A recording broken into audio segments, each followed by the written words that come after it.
नितीन गडकरी यांच्याबद्दल सध्या एक असंच नरेटिव्ह पसरवण्याचा प्रयत्न झाला आहे.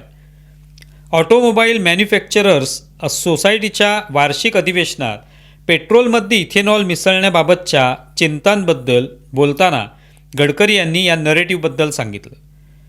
गडकरी म्हणाले की ऑटोमोबाईल उत्पादक आणि automotive research association of India यासारख्या संस्थांनी पेट्रोलमध्ये इथेनॉल मिसळण्याबाबत त्यांचे निष्कर्ष मांडलेले आहेत.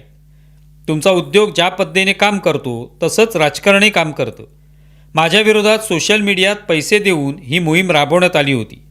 ती मला राजकीयदृष्ट्या लक्ष्य करण्यासाठीच होती. त्यात आता काही तथ्य नाही. इथेनॉलचं मिश्रण आयात पर्याय किफायतशीर प्रदूषणमुक्त हे आणि स्वदेशी आहे. गडकरींनी सवाल उपस्थित केला की जीवाश्म इंधन आयात कमी करण्याचा प्रयत्न करणं आणि भारतीय अर्थव्यवस्थेत वाचवलेले पैसे घालणं हे आर्थिकदृष्ट्या चांगलं पाऊल नाही का? आम्ही मक्यापासून इथेनॉल मिळवलं. या निर्णयामुळे शेतकऱ्यांना 45,000 कोटी रुपये मिळाले आहेत. मग त्यात काय चूक आहे?